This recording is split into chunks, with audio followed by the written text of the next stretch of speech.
का परिभाषा है मेंटल यानी मानसिक, मैकेनिज्म मतलब क्रिया यानी मानसिक प्रक्रिया, मानसिक क्रियाविधि जो किसी भी चीज़ से बचने के लिए किया जाता है। ठीक है, जैसे मेंटल मैकेनिज्म वे अचेतन अनकॉन्शियस मानसिक क्रियाएं हैं जिनका प्रयोग व्यक्ति अपने ईगो को बचाने के लिए करता है ताकि वह anxiety, stress, fear, guilt, emotion, conflict से निपट सके। बेसिकली ये मेंटल मैकेनिज्म जो होता है यह एक ऐसी मानसिक प्रक्रिया है जो मन में होती है। ठीक है, यह एक युक्ति की तरह, यह एक डिवाइस की तरह काम करता है। डिवाइस होता नहीं है, यह एक युक्ति की तरह काम करता है जिससे व्यक्ति अपने anxiety, stress, fear, guilt, emotion, conflict को कम कर सके, इससे निपट सके। इसलिए मेंटल मैकेनिज्म जो है ये काम सब करता है। ठीक है, तो मेंटल मैकेनिज्म या डिफेंस मैकेनिज्म का सीधा मतलब होता है कि मेंटल मैकेनिज्म एक जो है ऐसी मानसिक प्रक्रिया है जिसका उपयोग व्यक्ति अपने anxiety, stress, fear, emotion, conflict को कम करने के लिए जो है करता है। ठीक है, चलिए मेंटल मैकेनिज्म का उपयोग डिफेंस मैकेनिज्म भी हम लोग इसे बोलते हैं। रक्षात्मक क्रिया या रक्षात्मक युक्ति हम जो है रक्षा युक्ति इसे बोलते हैं, इसीलिए इसका नाम डिफेंस मैकेनिज्म भी रखा गया है। ठीक है, आगे बढ़िए। अब इसकी विशेषता क्या होती है, तो देखिए मेंटल मैकेनिज्म की कुछ विशेषता है, कुछ कैरेक्टरिस्ट है, देख लीजिए। जैसे मेंटल मैकेनिज्म जो होता है ये अचेतन रूप में काम करता है। ठीक है, यह अनकॉन्शियस रूप में काम करता है, यह एंजाइटी को कम करता है, यह ईगो, ठीक है, ईगो को रक्षा करता है। सभी व्यक्ति इन्हें कभी ना कभी उपयोग करते ही हैं अपने जीवन में। अधिक उपयोग होने पर माल एडेप्टिव बिहेवियर हो सकता है, यानी कुछ ऐसे बिहेवियर हो सकते हैं जो नॉर्मल से अलग होते हैं। तो इसका सीमित में उपयोग ही अच्छा होता है। ज़्यादा उपयोग करने से व्यक्ति इसके आदी हो जाते हैं और फिर व्यवहार व्यक्ति के गड़बड़ हो जाता है।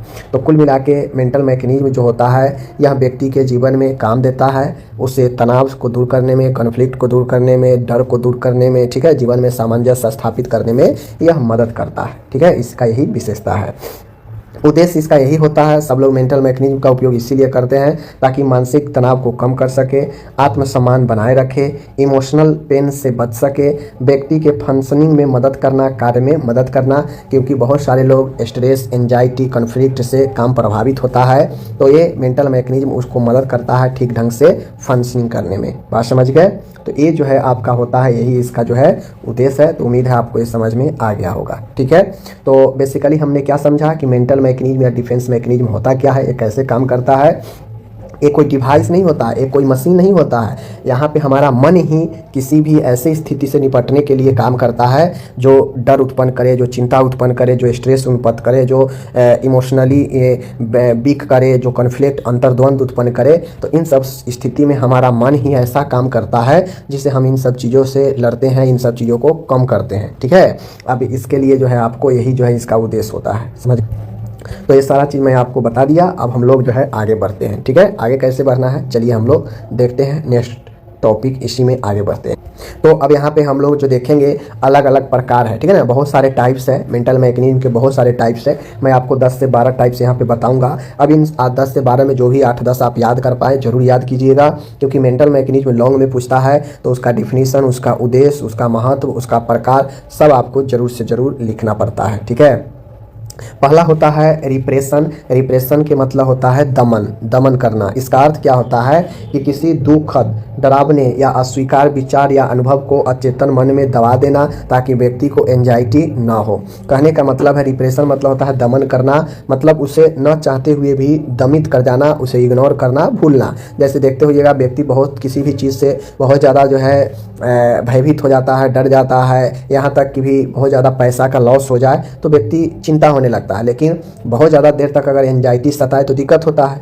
तो व्यक्ति लास्ट में अपने आप को क्या करता है, अपने उस पेन को, अपने उस विचार को जो उसे डरा रहा है, उसे दुख दे रहा है, उसे गलत अनुभव दे रहा है, उसको व्यक्ति जो है अपने अचेतन मन में अपने ऐसा प्रयास करता है कि चलो भाई जो हुआ सो हुआ, आगे मूव करते हैं, ये पैसा गया फिर आ जाएगा। वो चिंता को कम करने के लिए उस बातें जो उसके दिमाग में बार बार चल रहा है, उसके लॉसेज को, उसको वह पीछे धकेलने का पूरा प्रयास करता है अपने अनकॉन्शियस क्षेत्र में, जहाँ से वापस याद ना आए। और धीरे धीरे फिर जो है ऑटोमेटिक उससे व्यक्ति दूर चला जाता है, फिर नॉर्मल हो जाता है। ठीक है, तो कुल मिला के रिप्रेशन का काम होता है कि जो ऐसी बात दुख दे, डराए, अस्वीकार बातें हो, अनुभव हो, उसको व्यक्ति जो है अचेतन मन में दबा देता है, दबाना चाहता है, जिससे व्यक्ति को समस्या, एंजाइटी या दुख ना हो। ठीक है, इसका विशेषता यही होता है कि यह पूरी तरह अनकॉन्शियस की तरह काम करता है।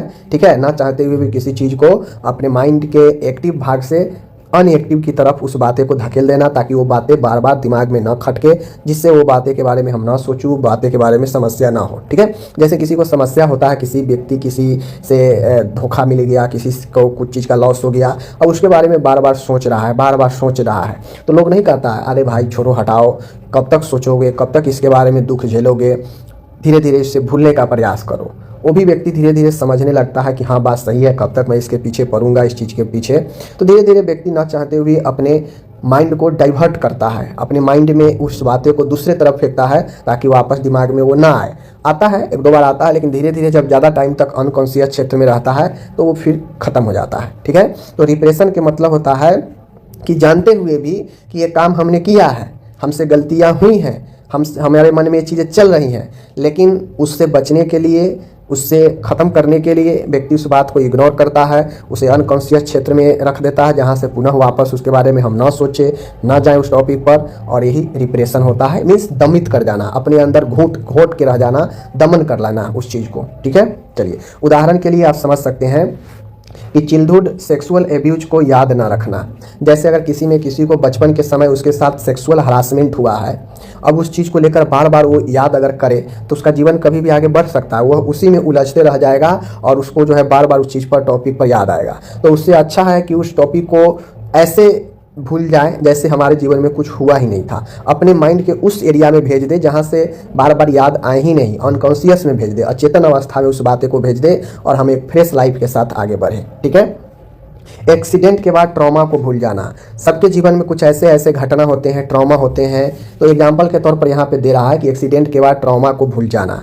तो देखिए, कोई भी व्यक्ति चाहे तो उसके बचपन में एक्सीडेंट हुआ है, तो क्या उसे बार बार उसे मन में नहीं आ सकता है? बिल्कुल आ सकता है, और उससे को लेकर वो डर भी सकता है कि हम ऐसा अब नहीं करेंगे। लेकिन होता क्या है कि व्यक्ति धीरे धीरे एक्सीडेंट 1 साल 2 साल 4 साल धीरे धीरे जैसे जैसे आगे बढ़ता है, वैसे वैसे वो बात जो है अनकॉन्शियस क्षेत्र में काफ़ी तेज़ी के साथ जो है ख़त्म होते जाता है, व्यक्ति नॉर्मल भूलते जाता है उस बातें को।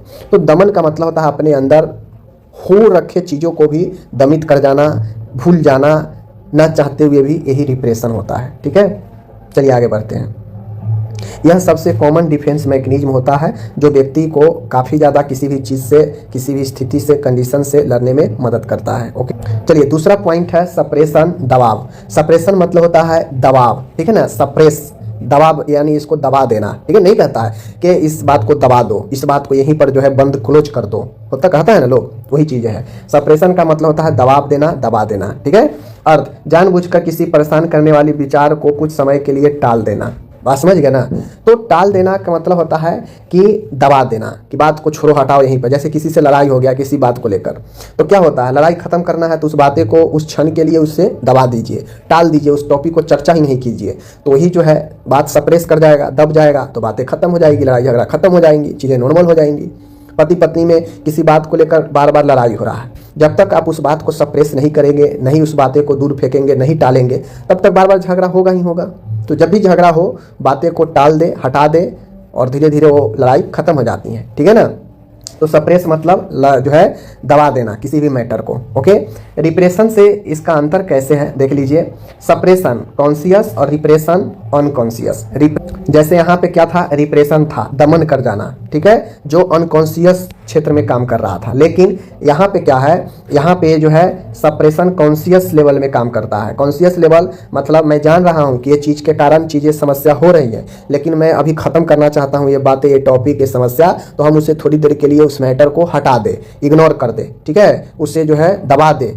तो ये जो है होता है जानबूझकर दबाना, जानबूझकर जो है थोड़ी देर के लिए मैटर को हल करने के लिए उसे जो है टाल देना, हटा देना, यही सप्रेशन होता है, कि दबाव कर देना, दबा देना किसी भी मैटर को, ताकि वो मैटर आगे न बढ़े। अब चूंकि मैटर आगे बढ़ेगा तो भाई समस्या, दुख, परेशानी, चिंता, डर, ये सब होगा ही होगा।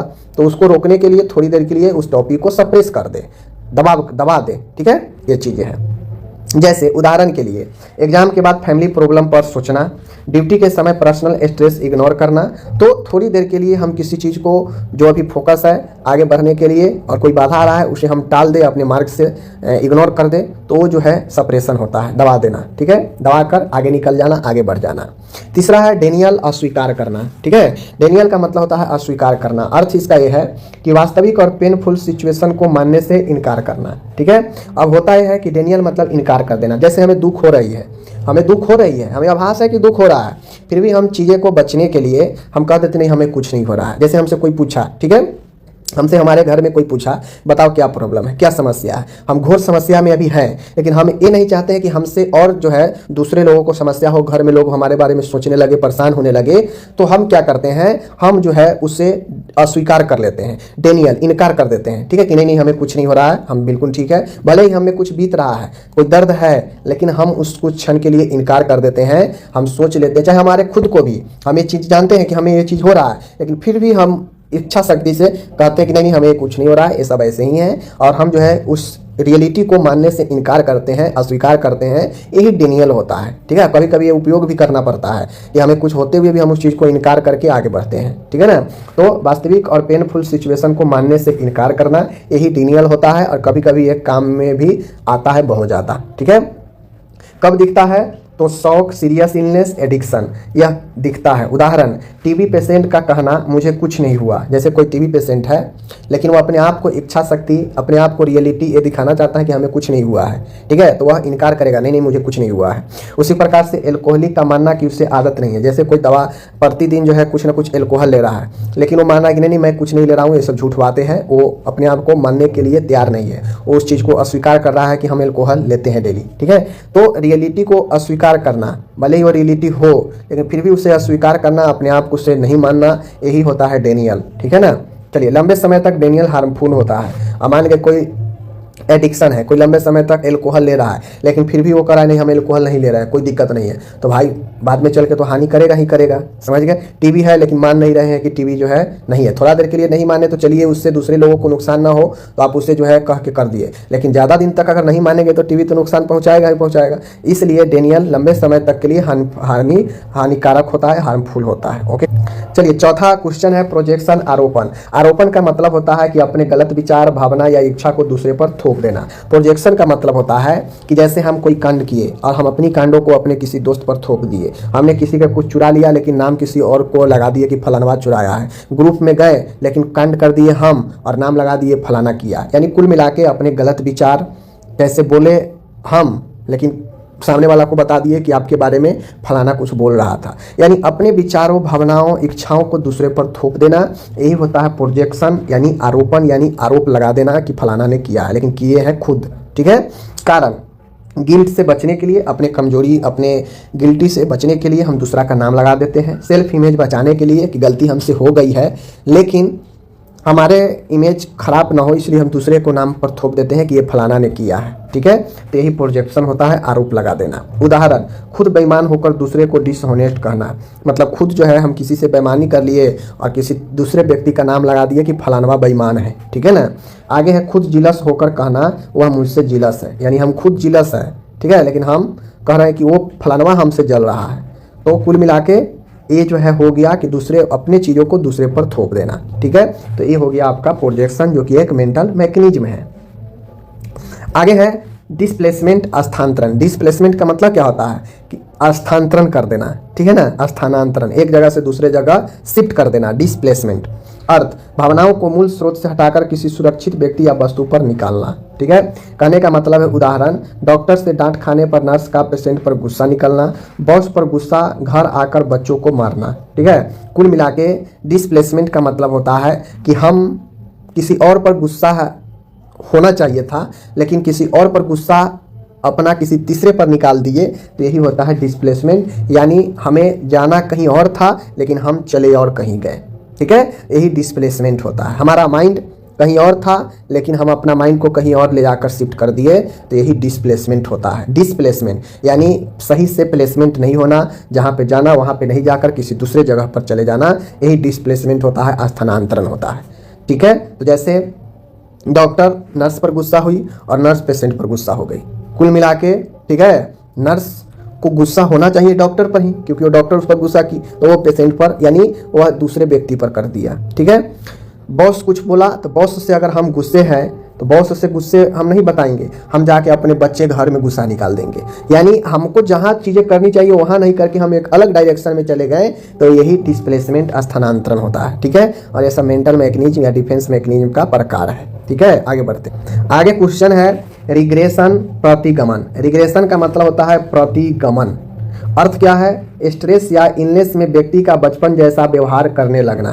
रिग्रेशन का मतलब होता है प्रतिगमन। अब देखते होइएगा कि जब व्यक्ति बहुत ज़्यादा पेनफुल में होता है, समस्या में होता है, तो व्यक्ति अजीब सा व्यवहार करने लगता है। बचपना जो है लगेगा कि उसके व्यवहार में आ चुका है। ठीक है, तो यही रिग्रेशन होता है कि वापस से अपने पूर्व की अवस्था में लौटना, बहुत पूर्व की अवस्था में। उदाहरण, एडल्ट पेशेंट का रोना, बहुत ज़्यादा दर्द होता है तो एडल्ट पेशेंट भी रोने लगता है बच्चे की तरह। थंब सकिंग, थंब का सक्शन करने लगना। बेड वेटिंग, यानी बिस्तर पर पेशाब कर देना, गीला कर देना, यानी अपने पूर्व के इतिहास बचपना दोहराने लगना। प्रतिगमन, यानी पहले की चीज़ों को धारण करने लगना। ठीक है, हॉस्पिटलाइज पेशेंट में कॉमन होता है, जो पेशेंट भर्ती होते हैं उनमें देखते होइएगा बेड पर ही यूरिन कर देना, थंब जो है सक्शन करना, एडल्ट पेशेंट ज़्यादा दर्द में रोने लगना, ये सब होने लगता है। ठीक है, सातवां है रेशनलाइजेशन है, जिसे युक्तिकरण बोलते हैं। तो युक्तिकरण का मतलब होता है कि फेलुअर या गलत काम के लिए लॉजिकल और एक्सेप्टेबल कारण देना। रेशनलाइजेशन का मतलब होता है युक्तिकरण, यानी जैसे हम परीक्षा में फेल कर गए तो हम खुद एक्सेप्ट नहीं कर रहे हैं कि हाँ हमारी गलती हुई है, हमने नहीं लिखा, हमने बहाना बनाने लगा कि अब की बार क्वेश्चन काफ़ी टफ पूछ दिया, अब की बार जो है क्वेश्चन पूछने का तरीका अलग हो गया। मतलब कुछ ऐसे लॉजिक देना जो लोगों को लगे कि हाँ बात ये सही बोला, इसमें कोई दिक्कत नहीं है, वो जो है फलाने में जो है क्वेश्चन गलत पूछ दिया है, काफ़ी हार्ड पूछ दिया है। तो रेशनलाइजेशन का मतलब होता है युक्तिकरण, यानी एक ऐसा लॉजिक ढूंढना जो आपकी गलतियों को ढक सके। ठीक है, आप ढक सके, आप उसे एक्सेप्ट नहीं करें कि ये मेरी गलती हुई है, आप उसके लिए एक अलग कारण, अलग जो है तर्क देने लगते हैं कि ऐसा से ऐसा हो गया। तो यही रेशनलाइजेशन होता है। ठीक है, उदाहरण, पेपर टफ था इसलिए फेल हुआ। भाई आप पढ़े, अच्छा से पढ़ेंगे, कितना भी पेपर टफ होगा पास करेंगे ही, लेकिन बिल्कुल नहीं पढ़ेंगे, आपका क्वेश्चन अलग लगेगा तो आप कहेंगे कि क्वेश्चन ही टफ था। भाई आपके सिलेबस से था ना, तो क्वेश्चन टफ होने का सवाल ही नहीं है, यह एक बहाना है। ठीक है, जॉब अच्छी नहीं थी इसलिए छोड़ दी। कोई भी जॉब जो है अच्छी और बुरी की बात नहीं होता है, आप कर रहे हैं तो ठीक है, नहीं कर रहे हैं तो खराब है, फिर सोचना ही नहीं है। तो जब कर रहे हैं तो करना चाहिए, ऐसा नहीं कि जॉब पर ही ब्लेम कर दे कि जॉब अच्छी नहीं इसलिए मैं छोड़ रहा हूँ। तो मतलब कुछ ना कुछ अपने फेलुअर या गलत कामों को लॉजिकल और एक्सेप्टेबल कारण देना जो लोग उसे एक्सेप्ट कर सके, लोग मान सके कि हाँ ये रीजन हो सकता है, यही रेशनलाइजेशन होता है, युक्तिकरण होता है। ओके, आठवां पॉइंट है रिएक्शन फॉर्मेशन, प्रतिक्रिया निर्माण। रिएक्शन फॉर्मेशन का मतलब होता है कि असली भावना को पूरी तरह विपरीत व्यवहार दिखाना, यानी रिएक्शन का उल्टा फॉर्मेशन करना, जो सामने से विचार आ रहा है उसका रिएक्ट करना, उसको बनाना, उसके बारे में जैसे ही सवाल आया उसका जवाब, काउंटर जवाब तैयार रखना, यही रिएक्शन फॉर्मेशन होता है। असली भावना के पूरी तरह विपरीत व्यवहार दिखाना, रिएक्शन फॉर्मेशन, प्रतिक्रिया निर्माण। वो जो बोला हम उसके विपरीत जवाब दे दिए, सामने से कोई क्वेश्चन किया हम उसके विपरीत तुरंत जवाब जो है दे दिए। तो यही होता है कि जो बातें हैं, जो असली चीज़ें हैं, उसके पूरी तरह विपरीत व्यवहार दिखाना, यही रिएक्शन फॉर्मेशन होता है। उदाहरण, जिससे नफरत हो उसके प्रति अत्यधिक प्यार दिखाना, ये भी एक गलत ही है कि भाई जिससे ज़्यादा नफरत रहेगा आप उसके प्रति प्यार दिखा रहे हैं, कहीं ना कहीं दाल में काला है। ठीक है, फियर, डर होने पर कॉन्फिडेंस दिखाना, यानी आप डर रहे हैं लेकिन अंदर से कॉन्फिडेंस दिखा रहे हैं कि ना ना ना ना ना ये तो हम अब की बार गर्दा उड़ा देंगे। ठीक है, आपके अंदर होता है ना, डर भी रहे हैं और कॉन्फिडेंस भी दिखा रहे हैं, कुल मिला के आप विपरीत व्यवहार दर्शाते हैं, तो वो होता है रिएक्शन का फॉर्मेशन, यानी प्रतिक्रिया आपका उल्टा बन रहा है वहाँ पे। ठीक है, चलिए नौवां है सब्लिमेशन, ऊर्ध्वीकरण। अर्थ है अस्वीकार इम्पल्स को सोशली एक्सेप्ट एक्टिविटीज में बदलना। सब्लिमेशन, ऊर्ध्वीकरण का मतलब होता है कि जो अस्वीकार चीज़ें हैं, जिसको लोग रिजेक्ट कर चुके हैं, उसको जो है स्वीकार में, एक्सेप्टेबल में बदलना, यही सब्लिमेशन होता है। ठीक है, उदाहरण के लिए एग्रेशन को सपोर्ट करना। एंगर को लोग जो है क्या करते हैं, एंगर को लोग जो है, क्रोध को जो है लोग क्या करते हैं, लगातार एक्सरसाइज करके सपोर्ट करते हैं। सेक्सुअल एनर्जी को आर्ट और म्यूजिक के माध्यम से जो है उसे क्या करते हैं, बदलने का और एक्सेप्ट करने का जो है बदलते हैं। तो मानसिक स्वास्थ्य के लिए सबसे अच्छा होता है कि किसी चीज़ के बदले हम, अस्वीकार चीज़ के बदले हम स्वीकार चीज़ में उसे जो है परिवर्तन करें। तो उसके लिए जैसे एग्रेशन है तो खेल करें, क्रोध है तो एक्सरसाइज करे, सेक्सुअल एनर्जी अगर हावी है तो उसके लिए आर्ट है, उसके लिए म्यूजिक है, ये सब करे। यह सबसे हेल्दी डिफेंस मैकेनिज्म होता है। ठीक है, चलिए आगे। नेक्स्ट है यहाँ पे कंपेंसेशन, प्रतिपूर्ति। कंपेंसेशन का मतलब होता है प्रतिपूर्ति, यानी किसी कमजोरी को दूसरे क्षेत्र में सफलता को पूरा करना। बात समझ गए? यानी किसी कमजोरी को दूसरे क्षेत्र में सफलता से पूरा करना, यही होता है कंपेंसेशन, प्रतिपूर्ति। यानी एक जगह के लॉस को दूसरे जगह जाकर उससे भरपाई करना, यही कंपेंसेशन होता है, प्रतिपूर्ति होता है। जैसे फिजिकल डिजेबिलिटी के बावजूद में एक्सीलेंट लाना पढ़ाई में, यह ये है कि आप फिजिकली कोई डिजेबिलिटी है, अपंग है, फिर भी वह पढ़ाई से वह उसे ढक दिया, पूर्ति कर दिया। ठीक है। पुअर बुक लेकिन टैलेंट में स्ट्रॉन्ग। व्यक्ति के पास किताब दिखने में अच्छा नहीं है लेकिन टैलेंट काफ़ी स्ट्रॉन्ग है, तो भले एक जगह उसके कमी है कि वह दिखने में अच्छा नहीं है, लेकिन दूसरे जगह उसका टैलेंट इतना स्ट्रॉन्ग है कि उसके दिखने की जो पुअर दिख रहा है उसे वह प्रतिपूर्ति कर दिया, उसे वह क्या किया, क्षतिपूर्ति कर दिया, यानी उसे मेकअप कर दिया। 11 है आइडेंटिफिकेशन है। आइडेंटिफिकेशन का मतलब होता है कि किसी एडमायर्ड व्यक्ति के गुण अपनाना। आइडेंटिफिकेशन का मतलब होता है तादात्म्य, यानी कोई बड़े व्यक्ति को अपना रोल मॉडल मानना। बहुत सारे लोग रोल मॉडल मानते हैं ना, तो किसी एडमायर्ड व्यक्ति के गुण को अपनाना, उसको देखकर कैसे क्या करता है। ठीक है ना। उदाहरण, स्टूडेंट नर्स का सीनियर नर्स जैसा बनने की कोशिश करना कि हम फलाने जैसे बने, उनके गुण को अपनाएं। चाइल्ड का पेरेंट जैसा बनना, जैसा बच्चा अपने पेरेंट्स को देख देख कर आगे बढ़ता है। तो बेसिकली यह आइडेंटिटी को अपने अंदर समाहित करना, यही आइडेंटिफिकेशन होता है। जो किसी के आइडेंटिटी को अपने अंदर लाना, यही आइडेंटिफिकेशन होता है। ठीक। नेक्स्ट है एक क्वेश्चन है। अब यहाँ पे मैंने आपको टोटली 11 जो है पॉइंट मैंने बता दिया। अब आपसे कोई मेंटल या डिफेंस मैकेनिज्म पूछे तो उसका टाइप सहित आप समझा दीजिएगा अच्छे से। ये सारे क्वेश्चन लॉन्ग के लिए इंपॉर्टेंट है।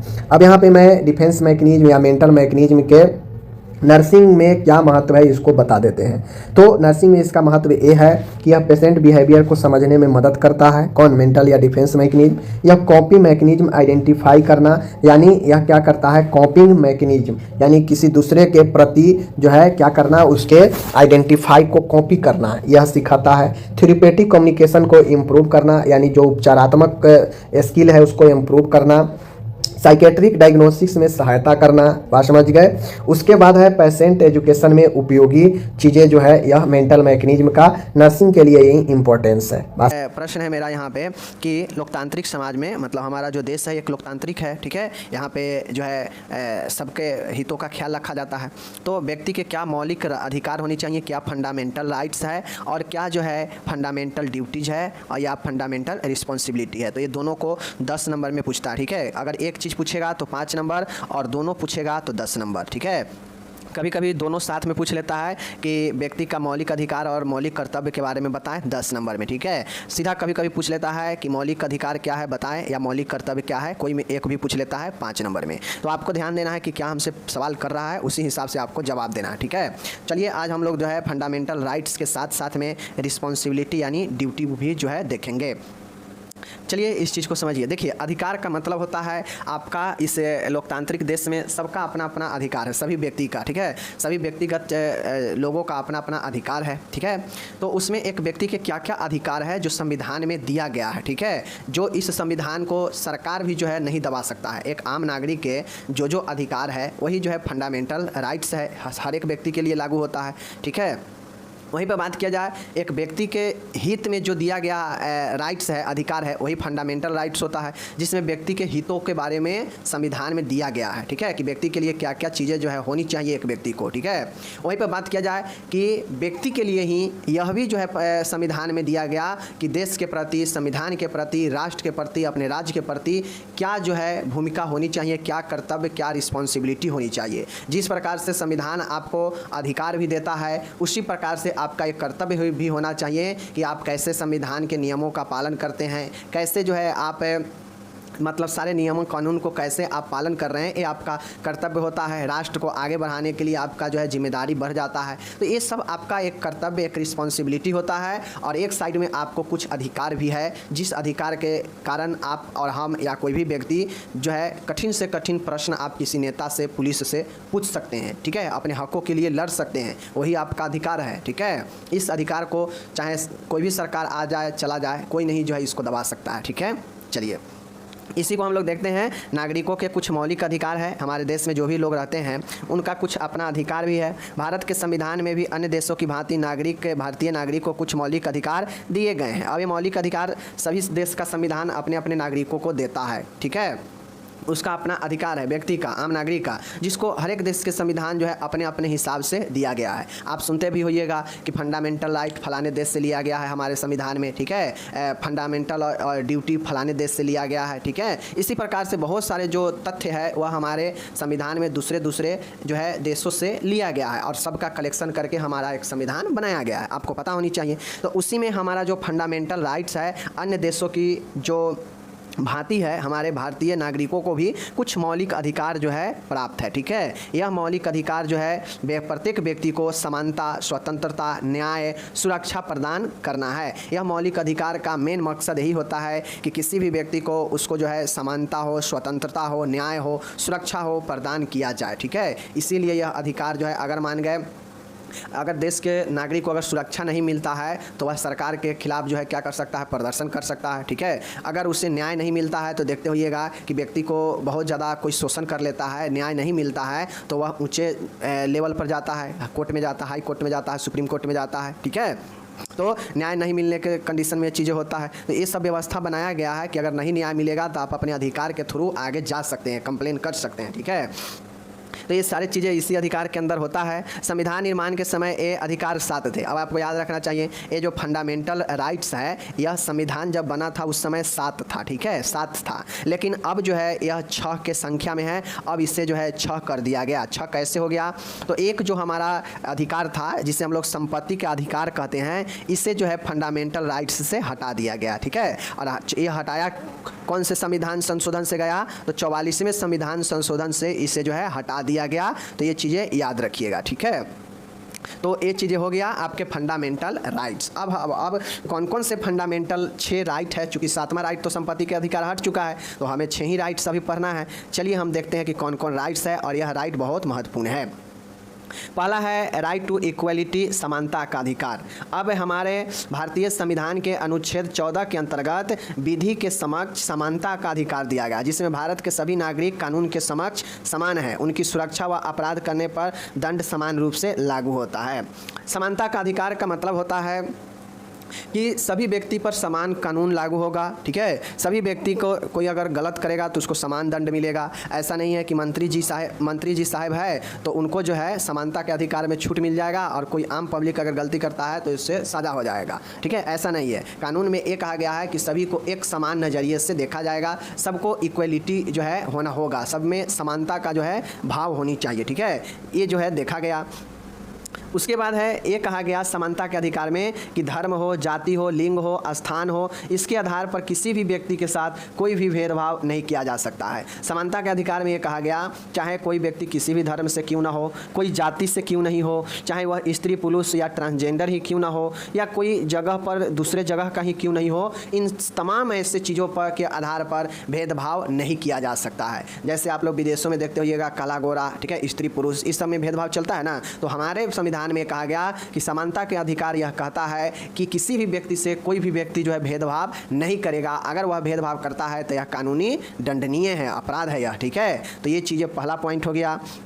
दूसरा है सरकारी नौकरी या अन्य स्पर्धा में सभी को समान अवसर दिया गया है। अब इसी में कहा गया समानता के अधिकार में कि चाहे सरकारी नौकरी हो या कोई अन्य कंपटीशन हो, अन्य स्पर्धा हो, सभी में सबको समान जो है अधिकार अवसर दिया गया, ठीक है, जिससे सबको समान अवसर मिले। समानता का यही होता है। छुआछूत, अस्पृश्यता, अनटचेबिलिटी का अंत करना। अब इसमें समानता का अधिकार कब मिलेगा, सबको समान अधिकार कब मिलेगा? जब सब छुआछूत, अस्पृश्यता जो है समाप्त होगा। तो यह संविधान में कहा गया कि जो है भाई समानता का अधिकार है, पहला पॉइंट। और यह अधिकार के थ्रू चाहे कोई नौकरी हो, चाहे कोई छुआछूत हो, कोई भी व्यक्ति छुआछूत किसी से नहीं रखेगा।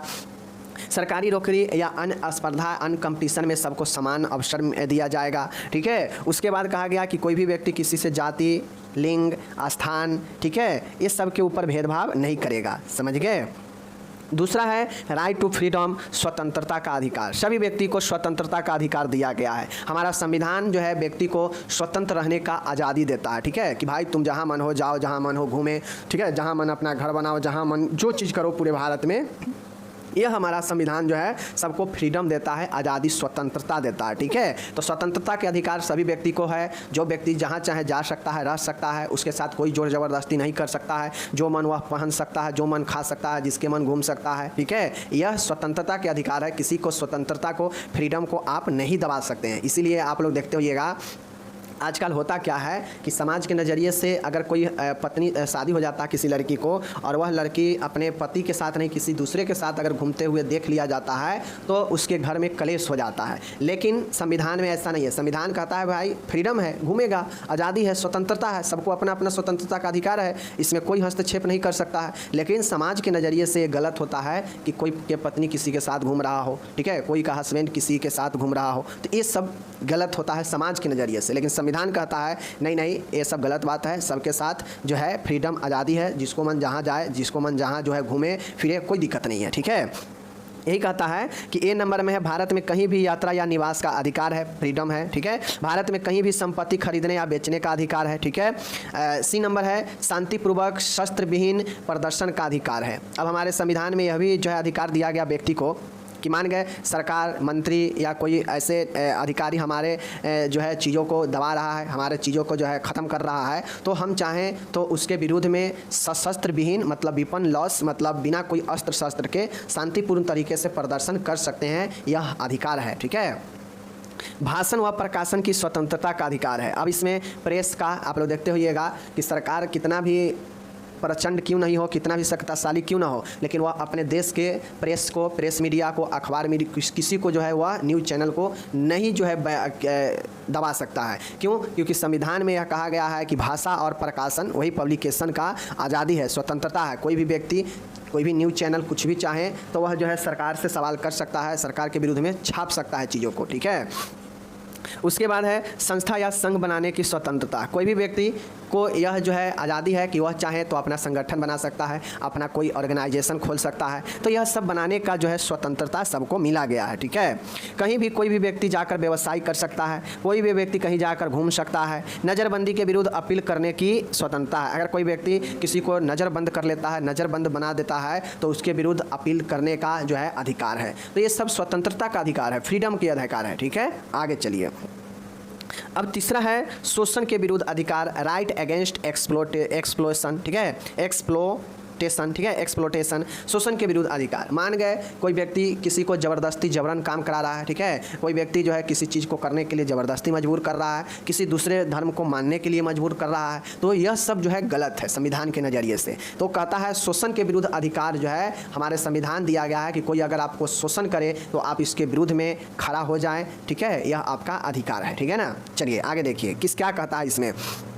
शोषण के विरुद्ध अधिकार में किसी भी मनुष्य का क्रय विक्रय नहीं किया जा सकता है। स्पष्ट रूप से यहाँ पे कहा गया है कि शोषण के विरुद्ध अधिकार। आप लोग सुनते होइएगा कि आदमी को बेच लिया, किडनी को बेच लिया, ये कर दिया, वो कर दिया, यह कानूनी अपराध है। संविधान इसको जो है इसको अनुमति नहीं देता है कि कोई भी व्यक्ति किसी व्यक्ति को क्रय विक्रय खरीदारी करे। व्यक्तियों का जो है खरीद बिक्री पूर्णतः यह दंडनीय अपराध है, ठीक है।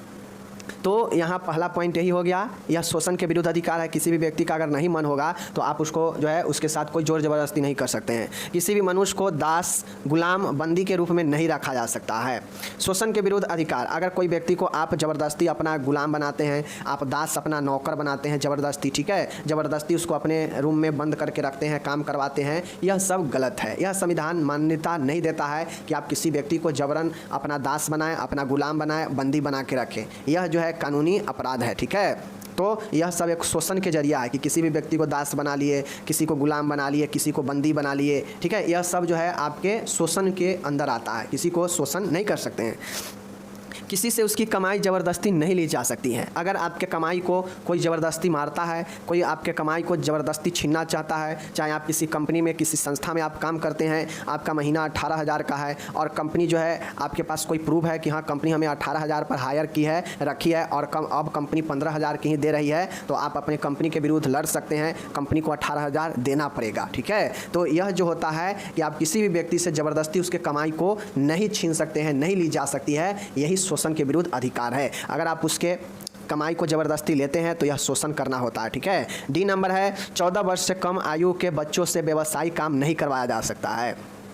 कोई बच्चा अगर उसका उम्र 14 साल 16 साल से अगर कम है तो आप उससे काम नहीं करवा सकते हैं, कोई बिजनेस वाला काम नहीं करवा सकते हैं, ठीक है। अगर काम करवाते हैं तो फिर आप जेल सीधा चले जाइएगा, क्योंकि बाल श्रम के अंदर यह आता है और बाल श्रम करवाना एक कानूनी अपराध है, ठीक है। आप बाल श्रम करवा रहे हैं मतलब उसको पढ़ने के समय में आप उसको शारीरिक शोषण कर रहे हैं काम करवा के, और यह एक शोषण के विरुद्ध जो है उसके व्यक्ति का अधिकार हो जाता है और वहाँ पे आप फंस जाइएगा।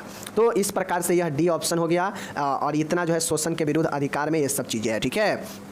चौथा है माय डियर, देखिए ये सब चीज़ें रटने की चीज़ें नहीं होता है, ये जो मैं पॉइंट दिया हूँ ना, ये पॉइंट आप खुद से भी लिखिए, जैसे शोषण के विरुद्ध अधिकार है। अब मैंने आपको बता दिया कि कोई भी व्यक्ति को कोई शोषण नहीं कर सकता है, सब व्यक्ति का अपना अपना अधिकार है, और हमारे अधिकार को जो है कोई व्यक्ति नहीं दबा सकता है, यानी हमको कोई शोषण नहीं कर सकता है। अगर कोई हमें शोषण करना चाहेगा तो हम उसके विरुद्ध जो है मेरा अधिकार है कि हम उसके विरुद्ध में जाकर कानूनी कार्रवाई करवा सकते हैं। जैसे हमारे कमाई को कोई नहीं छीन सकता है, हम अगर 14 वर्ष से कम है तो हमसे कोई काम नहीं करवा सकता है कोई कंपनी में, ठीक है। उसी प्रकार से बात किया जाए, कोई जो है हमारे साथ जोर ज़बरदस्ती करके हमें दास नहीं बना सकता है, गुलाम नहीं बना सकता है, ठीक है। हमें जो है अपने घर में बंदी नहीं बना सकता है। तो ये सब समझने की चीज़ है, रटने की चीज़ नहीं है। आप सीधा समझिए कि शोषण के विरुद्ध अधिकार, ठीक है। सीधा समझिए कि स्वतंत्रता का अधिकार, स्वतंत्रता का अधिकार मतलब कोई जो है हमें अपने अंडर चीज़ों को नहीं रख पाएगा। हमें स्वतंत्रता है कि हम भी घूमें, हम भी जहाँ मन हो जाएँ, हम भी जहाँ मन हो ज़मीन खरीदे, जहाँ मन हो व्यवसाय करें, हमें कोई रोक टोक नहीं सकता है। यह मेरा स्वतंत्रता का अधिकार है, ठीक है, हमारा या आपका, किसी का, समझ रहे हैं ना। आगे चलिए, अब है मेरा धार्मिक स्वतंत्रता का अधिकार, राइट टू रिलीजियस फ्रीडम।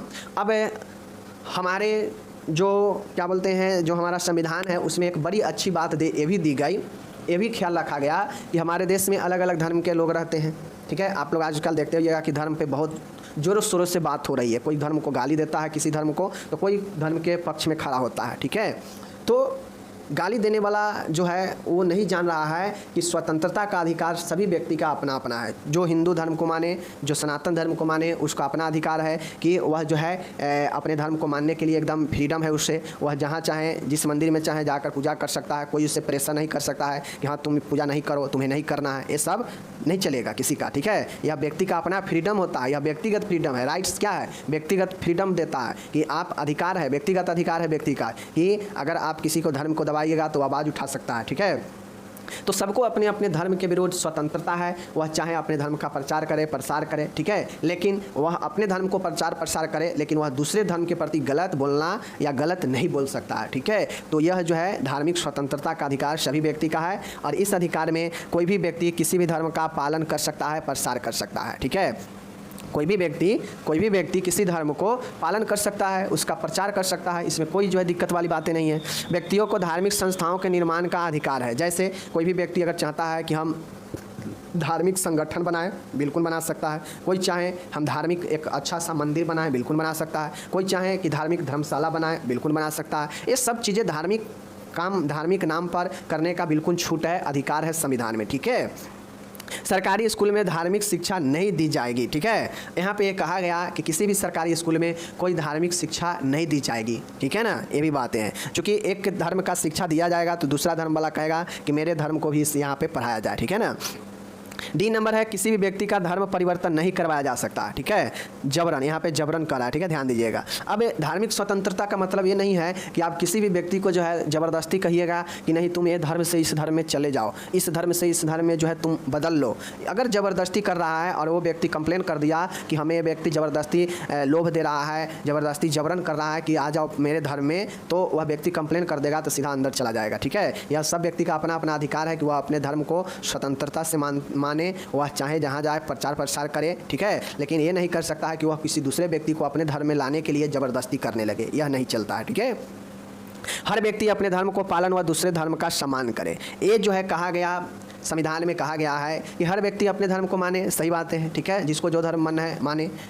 लेकिन कोई व्यक्ति ये नहीं कर सकता है कि कोई दूसरे धर्म के प्रति जो है क्या करेगा, गलत बोलेगा, गलत बयानबाजी करेगा। लेकिन आजकल देखते होइएगा ज़्यादातर यही चलता है, कोई व्यक्ति अपना कोई एक्शन लेता नहीं है, जानता है कि ये सब अटू फटू आदमी सब है जो बोलते रहता है कुछ कुछ, क्योंकि सबका अपना अपना धर्म अपना अपना प्यारा है। तो भाई किसी धर्म के विरुद्ध में अगर कोई बोलता है तो ये गलत चीज़ें नहीं बोलना चाहिए। हाँ, तुमको नहीं मन है मानने का तो ना मानो, तुम जिसको मानते हो उसके बारे में प्रचार करो, लेकिन तुम जिसके विरुद्ध में बोलते हो तो गलत है। संविधान भी इसका जो है आपको अधिकार नहीं देता है कि किसी के बारे में आप गलत बोले, ठीक है ना। तो यह पॉइंट आपका होता है। तो यह स्वतंत्रता का अधिकार समाप्त हो गया।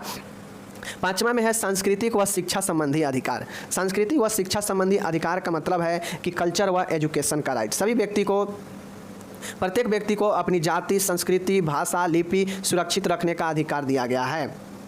अब देखे होइएगा, हाल फिलहाल में एक दक्षिण भारत के एक बड़े नेता ये दिया था कि इस धर्म को समाप्त कर देना चाहिए, ठीक है, आप लोग सुने भी होंगे।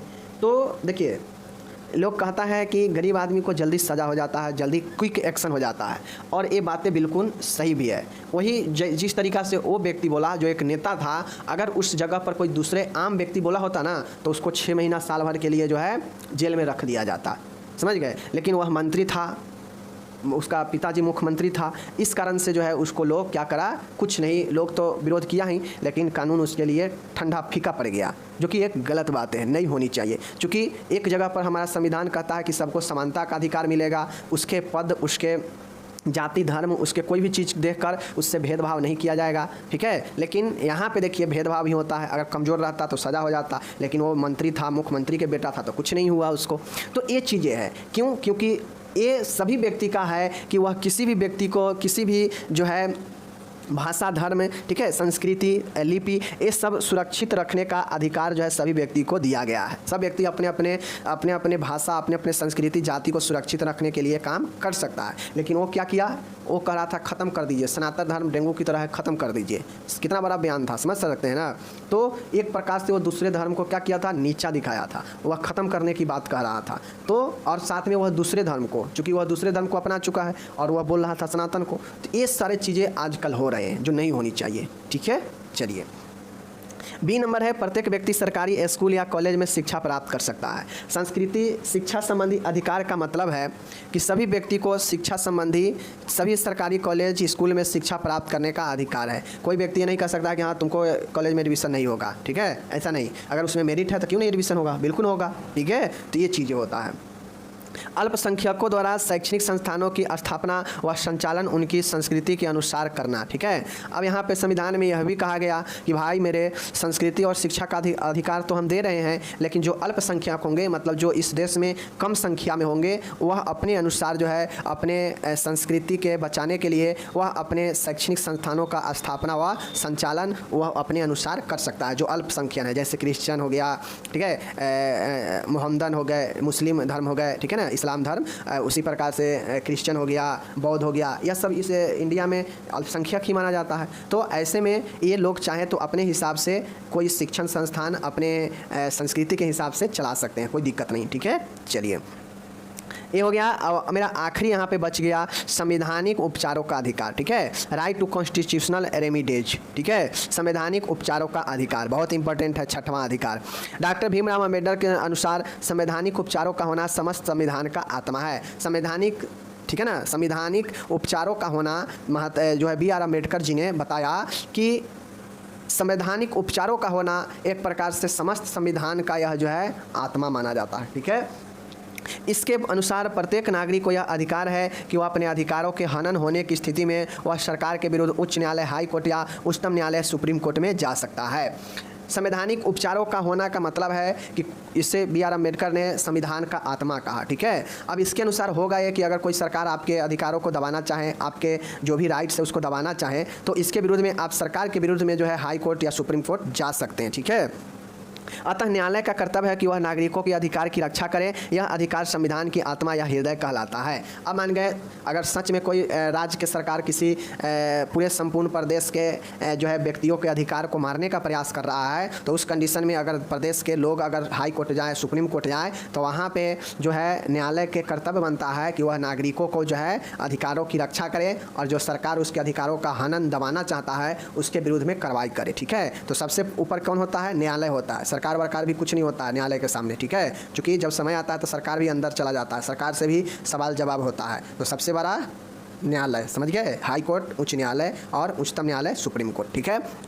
तो यही कुल मेरा जो है अधिकार था, 6 राइट्स था। 6वां राइट बहुत इंपॉर्टेंट है, जिसे आत्मा कहा गया है पूरे संविधान का, जिसे हम लोग संवैधानिक उपचारों का अधिकार कहते हैं, ठीक है, right to constitutional remedies. Okay, चलिए ये हो गया आपका समाप्त, अधिकार हो गया समाप्त। अब मैं आता हूँ मौलिक कर्तव्य में। माय डियर, मौलिक कर्तव्य कोई ज़्यादा बड़ा नहीं है, बस इसमें 11 मौलिक कर्तव्य आपको ध्यान में रखना है, ठीक है। यह भारत के प्रत्येक नागरिक का कर्तव्य होता है, जिम्मेदारी होता है कि यह 11 कर्तव्यों को पालन करे। ऊपर में जो अधिकार था तो वो तो व्यक्ति के हित के लिए था, व्यक्ति के फायदे के लिए था, लेकिन अब जो यह कर्तव्य है यह व्यक्ति को मानना पड़ता है देश हित के लिए, ठीक है। तो एक भारत के नागरिक होने के लिए आपके अंदर क्या क्या कर्तव्य होना चाहिए देख लीजिए। प्रत्येक नागरिक का यह कर्तव्य होगा कि वह संविधान का पालन करे और उसके आदर्शों, संस्थानों, राष्ट्रध्वज और राष्ट्रगान का आदर करे।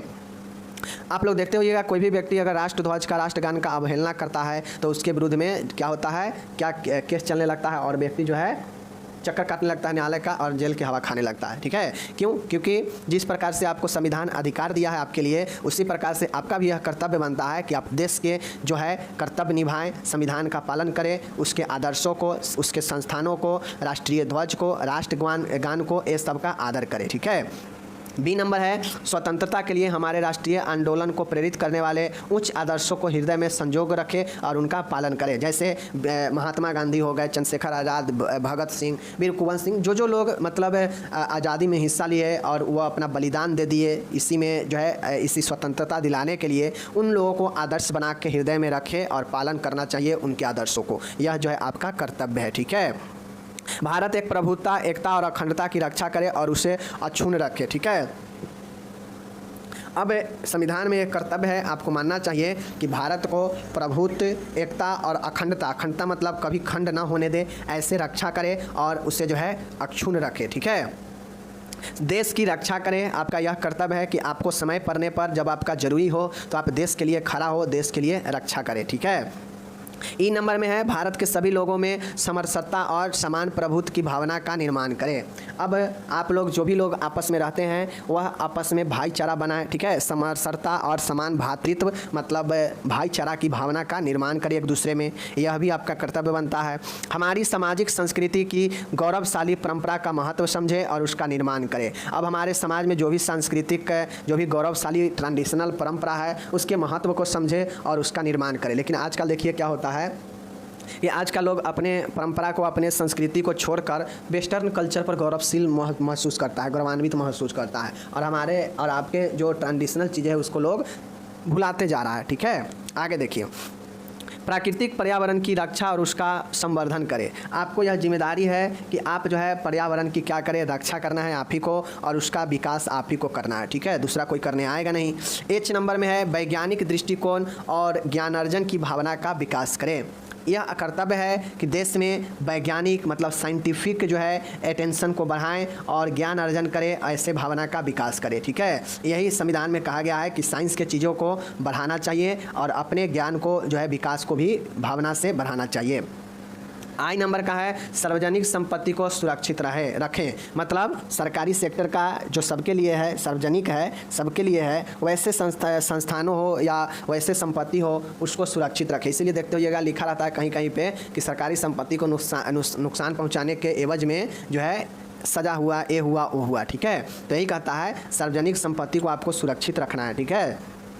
जे नंबर है व्यक्ति एवं सामूहिक गतिविधियों के सभी क्षेत्रों में उत्कर्ष की ओर बढ़ने का सतत प्रयास करें। अब यहाँ पे ये भी कहा गया कि व्यक्तिगत मतलब पर्सनली और ग्रुप में सभी क्षेत्रों में आगे बढ़ने के लिए सतत प्रयास करते रहें। मतलब इसमें यह भी कहा गया कि एक व्यक्ति का एक कर्तव्य है कि वह अपने साथ साथ अपने समूहों को भी आगे बढ़ाने का अपने क्षेत्रों में कोशिश करें और हमेशा निरंतर प्रयास करते रहे, जिससे हम बढ़ेंगे, हमारे आसपास के लोग आगे बढ़ेंगे, विकास होगा तो देश का विकास होगा, ठीक है।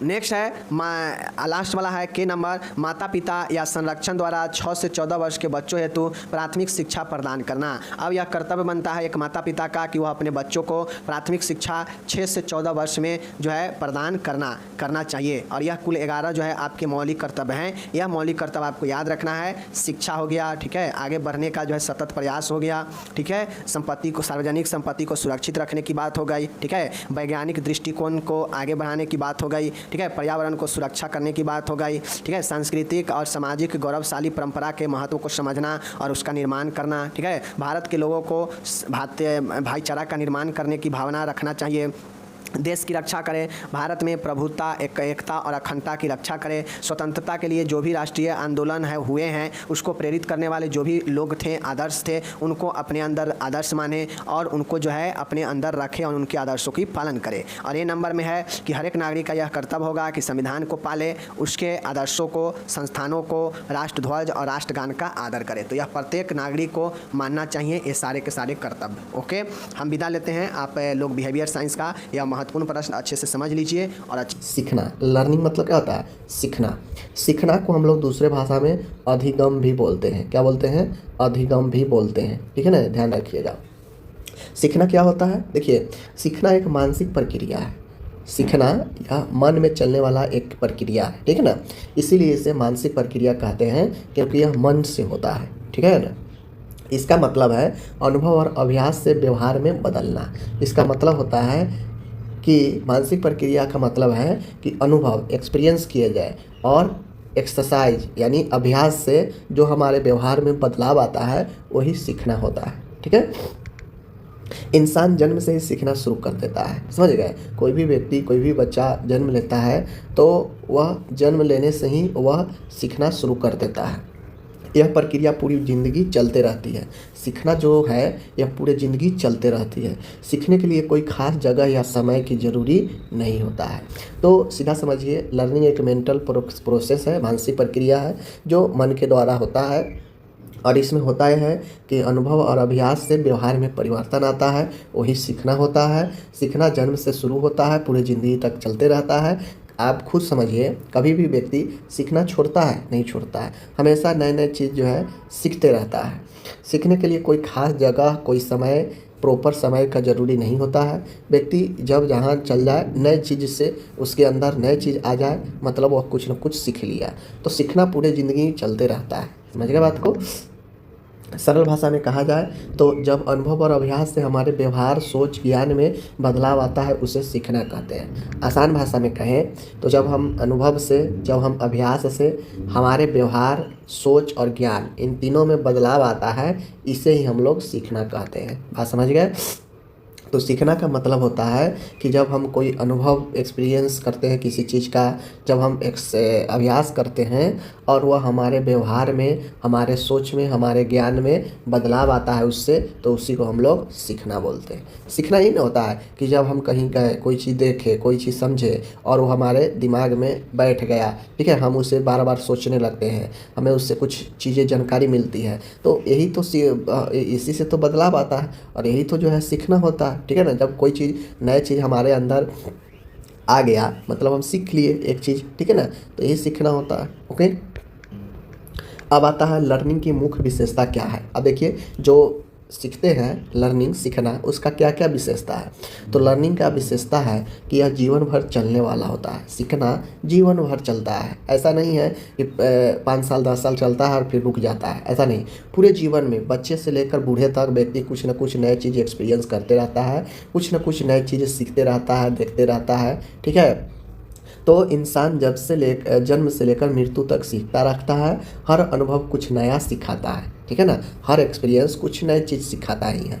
तो यही है, जीवन भर चलने वाली, लाइफ लॉन्ग होता है। पहला विशेषता है कि लर्निंग जीवन भर चलता है, ठीक है।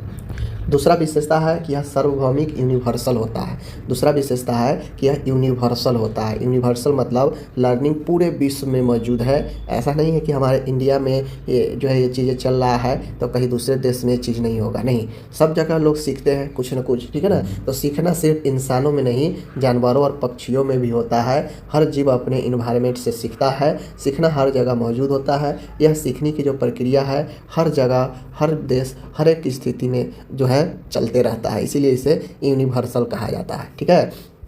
यूनिवर्सल इसीलिए कहा जाता है क्योंकि हर स्थिति, हर एक परिस्थिति, हर एक जगह, हर एक देश कोना में यह जो है लागू है, यह चलता रहता है, इसलिए इसे यूनिवर्सल कहा जाता है। सार्वभौमिक यानी सभी जगह मौजूद है ये।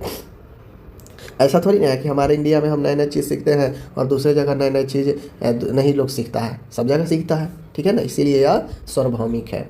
एडॉप्शन यह अनुकूल होता है। सीखना हमें परिस्थितियों के अनुसार ढलना सिखाता है, जैसे नई जगह पर जाकर नई तरीके से रहना। देखिए एडॉप्शन अनुकूल, सीखना अनुकूल होता है। कहीं भी चले जाइए आप वहाँ पर जाकर कुछ ना कुछ चीज़ें सीखेंगे, भले वो चीज़ें गलत हो सही हो, लेकिन कुछ ना कुछ आपके मन में आपके दिमाग में ज़रूर आ ही जाता है, ठीक है ना। चाहे गलत एक्सपीरियंस हो चाहे सही एक्सपीरियंस हो, वो आपके दिमाग में ज़रूर जो है बैठ जाता है। तो सीखना अनुकूल होता है। कहीं भी चले जाएंगे आप इसे अडेप्ट कर ही सकते हैं, नए नए चीज़ों को अडेप्ट आप कर लेते हैं। तो सीखना अनुकूल होता है चाहे आप जिस भी परिस्थिति में हो, समझ गए। तो इसका एक विशेषता ये है कि यह अनुकूल होता है, लर्निंग अनुकूल होता है।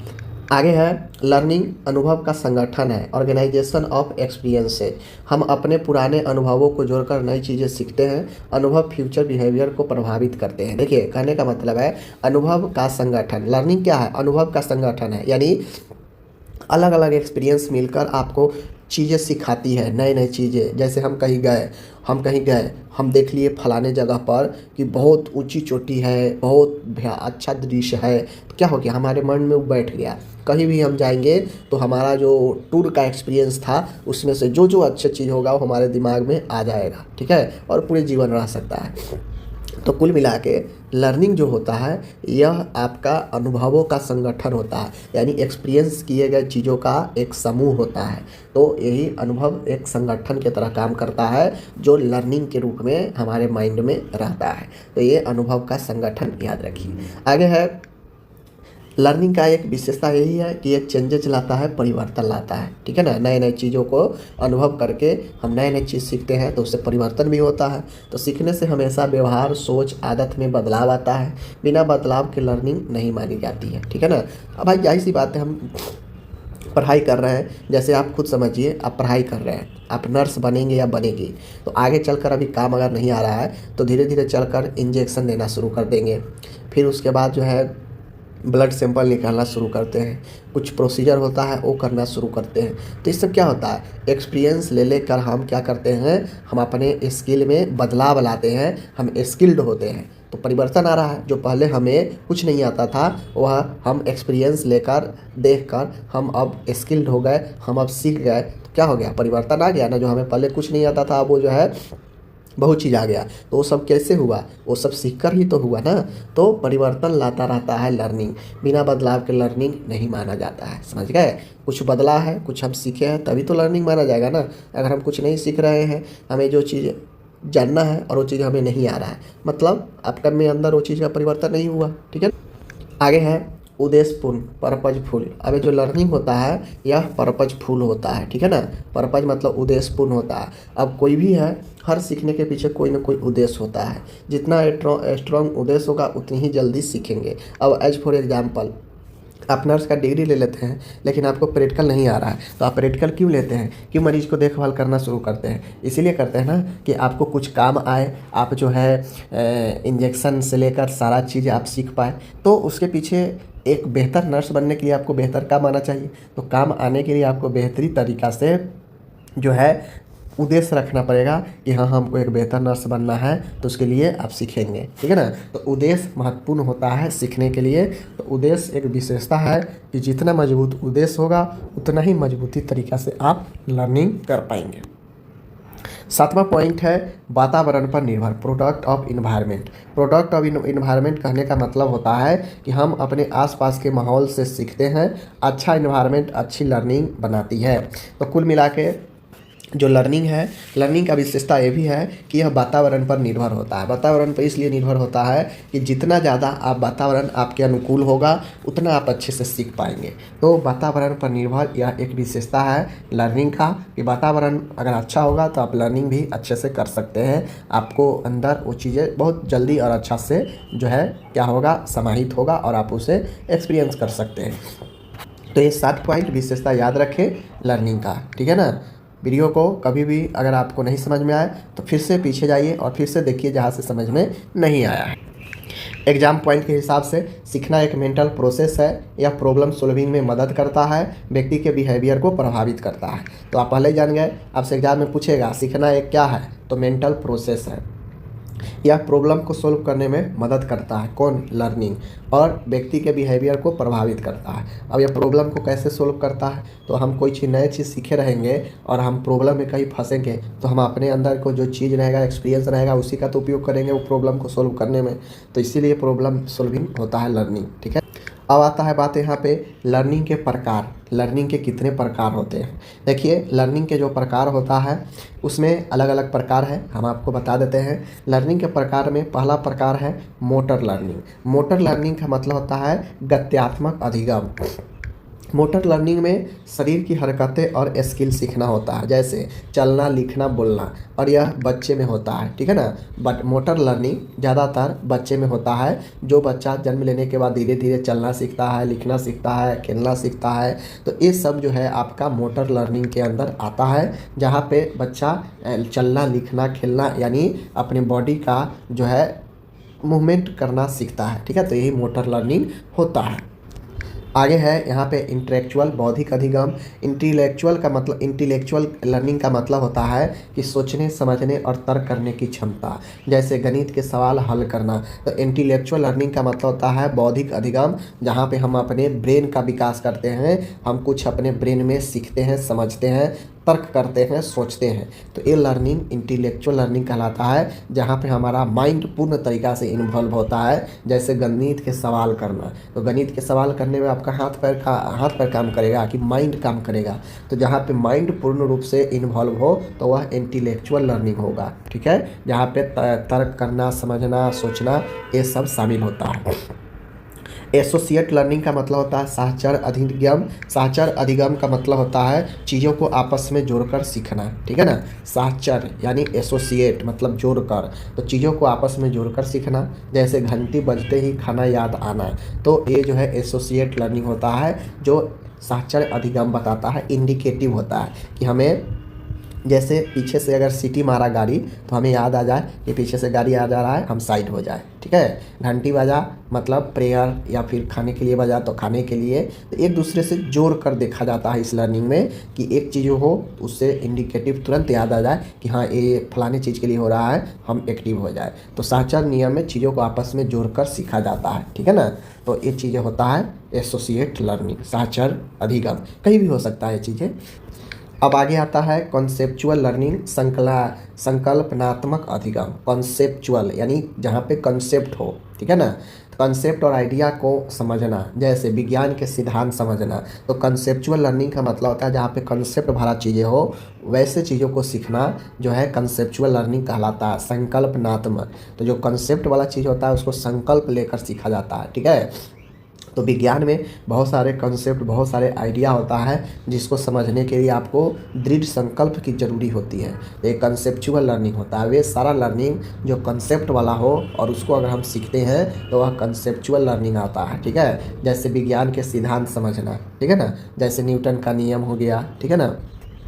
एवोगाड्रोज लॉ होता है, बहुत सारे नियम है विज्ञान में। तो उस सारे नियम का आप सिद्धांत का समझते हैं तो वह कॉन्सेप्चुअल लर्निंग होता है। ठीक है।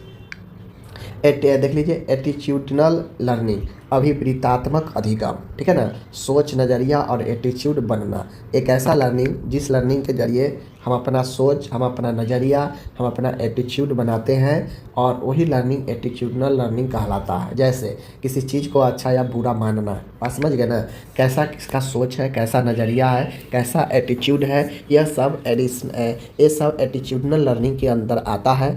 जैसा व्यक्ति सीखता है और जैसा वो सोच, नज़रिया, एटीट्यूड प्रकट करता है, बनाता है, यही एटीट्यूडनल लर्निंग कहलाता है। ठीक है। जैसे किसी चीज़ को अच्छा मानिए या बुरा मानिए, यह आप सीख कर ही तो अच्छा या बुरा मानते हैं, समझ के ही। ठीक है ना। तो या सोच के ही, तो वह सब एटीट्यूडनल लर्निंग के अंदर आता है। आगे है यहाँ पे एप्रिसिएशन लर्निंग। एप्रिसिएशन लर्निंग का मतलब होता है कि आप मूल्यांकन अधिगम, एप्रिसिएट करना, एप्रिसिएट अच्छी बुरी चीज़ों को पहचान करना। आप जो सीखते हैं, ठीक है ना, वो चीज़ें एप्रिसिएट करने वाला है या डिमोटिवेट करने वाला है। आप एप्रिसिएशन लर्निंग का मतलब होता है अच्छी या बुरी चीज़ों को पहचान करना। बात समझ गए। जैसे कला, संगीत की समझ, ये सारी चीज़ें हैं। कला हो गया या संगीत की समझ, यह अप्रिसिएशन लर्निंग के अंदर आता है। जैसे हम कुछ गाना सीखते हैं, ठीक है, कुछ संगीत सीखते हैं, म्यूजिक सीखते हैं, तो ये सब एप्रिसिएशन लर्निंग के अंदर आ जाता है। बात समझ गए ना।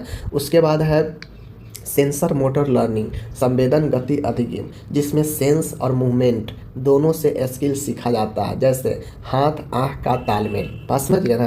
तो सेंस मतलब सेंसरी ऑर्गेन और मोटर मतलब मूवमेंट वाला ऑर्गेन, ये दोनों जिसमें शामिल होता है और उससे जो स्किल सीखते हैं वह आपका हाथ आँख का इस्तेमाल वाला होता है। और उसमें आँख हो गया सेंसरी ऑर्गेन, हाथ हो गया मोटर ऑर्गेन जो गति कर सकता है, और आँख से आप देख सकते हैं। तो ये जो है आपका हो गया क्या चीज़, समझ गए, सेंसर मोटर लर्निंग। ओके।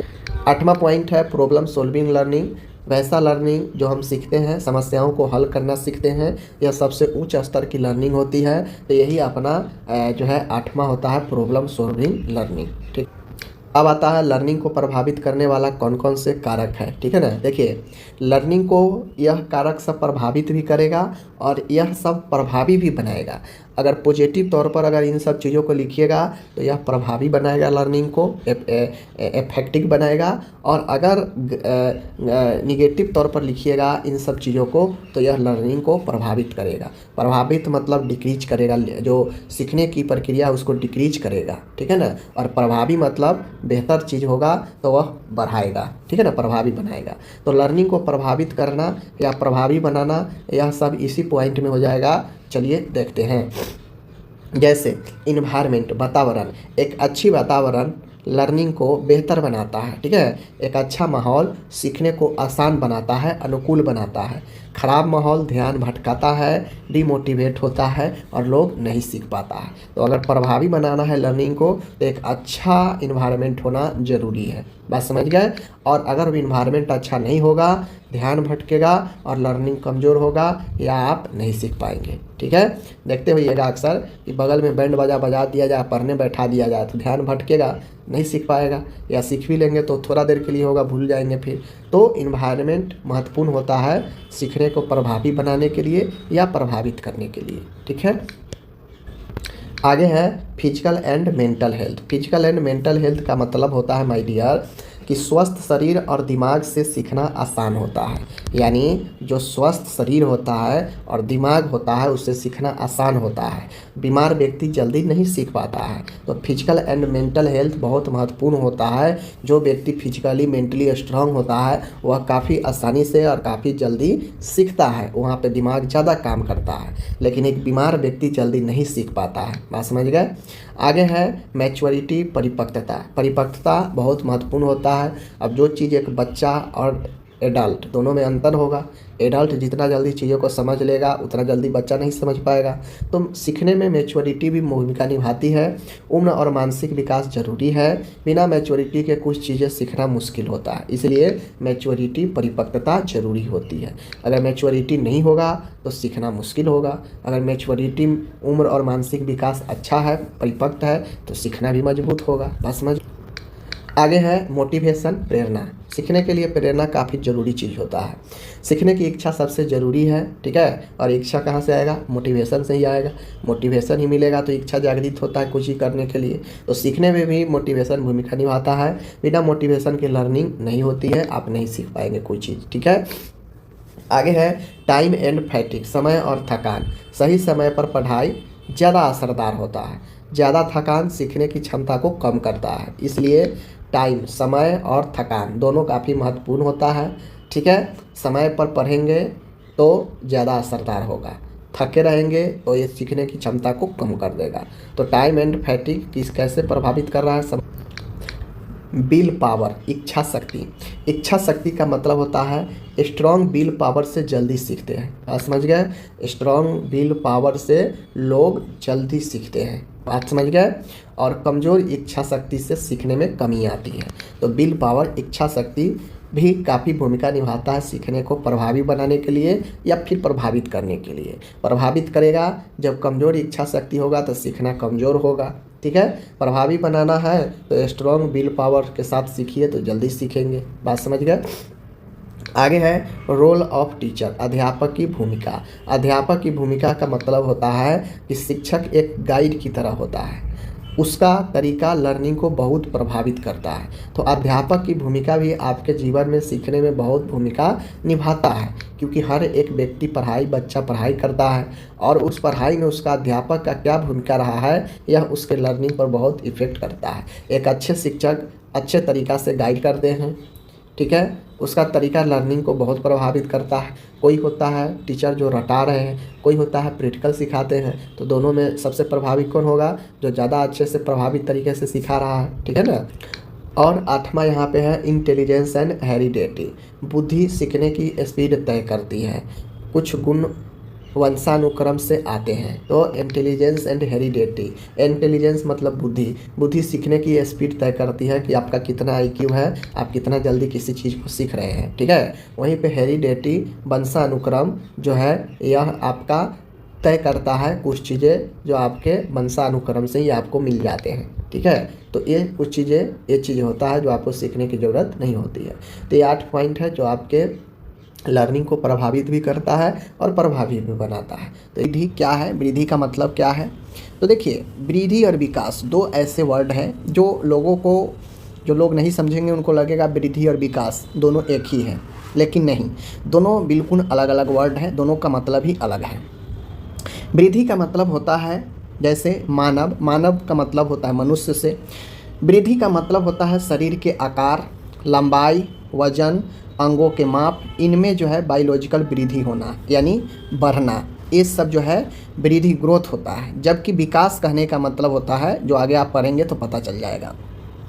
फिलहाल आप समझिए, वृद्धि कहने का मतलब होता है शरीर के आकार, शरीर के लंबाई, शरीर का वजन, शरीर का अंग का माप, मेजरमेंट, ठीक है, इनमें वृद्धि होना, यही वृद्धि कहलाता है, ठीक है। यह एक मात्रात्मक क्वांटिटेटिव प्रक्रिया है, यानी यह एक मात्रात्मक है, यह मात्रा को बताता है, ठीक है, जिसमें शारीरिक परिवर्तन देखने को मिलता है। जिसमें आप मान के कोई बच्चा अगर छोटा सा है, उसमें अगर लंबाई में वृद्धि होगा तो स्पष्ट दिखेगा, ठीक है, पतला है, मोटा होगा, वजन बढ़ेगा तो स्पष्ट दिखेगा, ठीक है। तो ये सब वृद्धि स्पष्ट रूप से दिखाई देते हैं, ठीक है, इसीलिए इसे मात्रात्मक कहा गया है, समझ गए ना। तो यही आपका मानव वृद्धि होता है। अगर किसी व्यक्ति में शरीर में बदलाव दिखे, शरीर का बढ़ना, आकार, लंबाई, मोटापा, ठीक है, दुबलापा, ये सब वृद्धि होता है। और वृद्धि को मात्रात्मक प्रक्रिया क्वांटिटेटिव जो है हम बोलते हैं, जिसमें शरीर में परिवर्तन होते हैं, दिखते हैं, ठीक है। तो ये हो गया आपका ग्रोथ, ओके। अब जैसे कि एग्जाम्पल के तौर पर देखिए, बच्चों की लंबाई बढ़ना, वजन में वृद्धि होना, हाथ पैर का लंबाई वृद्धि होना, हाथ पैर मोटा होना, ये सब, ठीक है, ये वृद्धि हो गया। लेकिन मैं यहीं पे बात करूँ डेवलपमेंट, विकास, तो विकास उससे बिल्कुल अलग होता है। कैसे अलग होता है? तो मानव विकास, डेवलपमेंट एक गुणात्मक प्रक्रिया, एक क्वालिटेटिव जो है प्रक्रिया है, यानी यह किसी भी व्यक्ति के गुण को बताता है, यह मात्रा को नहीं बताता है, यह उसके गुण को बताता है, ठीक है, जिसमें व्यक्ति के शारीरिक, मानसिक, सामाजिक, इमोशनल और बौद्धिक पहलुओं में सुधार होता है। मान गए बच्चा अगर 5 साल के बच्चा है और वह 10 साल के होगा, तो कहीं ना कहीं उसके सोचने, समझने, इमोशनल, इन सब में भी बदलाव होगा। तो वही चीज़ कहता है कि डेवलपमेंट एक शारीरिक, मानसिक, सामाजिक, भावनात्मक, बौद्धिक पहलू है, ठीक है, जिसमें सुधार होता है, ठीक है ना, दर बाई दर, एज बाई एज इसमें सुधार होते जाता है, परिपक्वता होते जाता है। यह केवल शरीर तक सीमित नहीं है, बल्कि व्यवहार और सोच में भी परिवर्तन लाता है। कहने का मतलब है कि जो विकास होता है, विकास सिर्फ शरीर पर ही नहीं दिखता है, ठीक है, यह व्यक्ति के सोच, यह व्यक्ति के व्यवहार, इनमें भी परिवर्तन लाता है। तो तभी तो गुण हम बोलते हैं कि वाह, बच्चा में अभी कोई समझदारी नहीं है। जब बच्चा धीरे धीरे समझने लगता है बात को, तो उसमें समझदारी आने लगती है, कोई चीज़ सोचने लगता है, ठीक है ना, तो उसके गुण को बताता है। और गुण ही क्या होता है? विकास होता है, ठीक है। जो गुण में बदलाव आ रहा है, जो बढ़ोतरी हो रही है सोच में, समझ में, इमोशनल में, यही आपका विकास, यही आपका डेवलपमेंट होता है, ठीक है। तो ये आप समझ गए। चलिए, उदाहरण के तौर पर अगर आप देखना चाहते हैं तो देख सकते हैं, बच्चा धीरे धीरे बोलना सीखता है, ठीक है। आप लोग देखते होइएगा, बच्चा जन्म लेता है तो अचानक से बोलना शुरू नहीं करता है। एज के साथ में जो जैसे ही बच्चा बढ़ता है आगे की तरफ, तो एज के साथ भी उसमें परिवर्तन आता रहता है।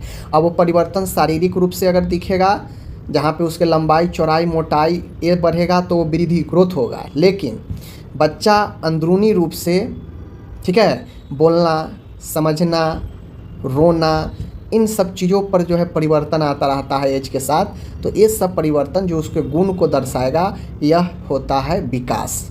ठीक है, यही है। सामाजिक व्यवहार समझने लगता है, धीरे धीरे बोलना सीखता है, ठीक है, हंसना रोना, ये सब कौन सा बदलाव है? ये सब विकास है। ओके, अब बहुत लोग, मैंने डिफरेंस बता दिया, ठीक है ना, मैंने यहाँ पे डिफिनीशन बता दिया, फिर भी बहुत लोग डिफरेंस अगर अंतर पूछ देगा कि वृद्धि, मानव वृद्धि और विकास में अंतर बताए, फिर भी बहुत लोग जो है नहीं बता पाएंगे, जो कि बताना बिल्कुल आसान है। देख लीजिए 5 नंबर में अंतर पूछ देगा तो कैसे लिखिएगा।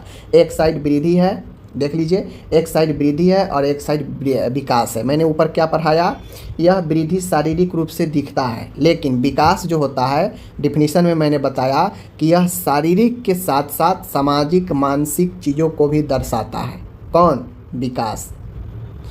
मैंने बताया कि वृद्धि मात्रात्मक होता है, जबकि मैंने बताया कि विकास गुणात्मक होता है, गुण को बताता है। ठीक है, मैंने बताया जन्म से किशोरा अवस्था तक होता है। अब ये जो वृद्धि होता है हमेशा जो है जन्म से लेकर आगे किशोरा अवस्था तक तेज़ी के साथ होता है वृद्धि। अब किसी को मान गए पूरा बॉडी अगर लंबाई चौड़ाई हाथ का वजन पूरा बढ़ चुका है तो ऐसा थोड़ी ना होता है अब किसी का हाथ पैर छोटा होने लगेगा 20 साल 25 साल के बाद, नहीं होता है। ठीक है, तो कहीं ना कहीं वृद्धि एक समय तक जाकर थम जाता है, लेकिन विकास जन्म से लेकर जीवन के अंतिम चरण तक होते रहता है। अगर कोई बूढ़ा व्यक्ति भी हो जाता है तो वह चाहे तो कोई नई चीज़ सीख सकता है, उसमें परिवर्तन ला सकता है। ठीक है, तो वो चीज़ जो है विकास जो है पूरे लास्ट तक चलते रहता है जन्म से।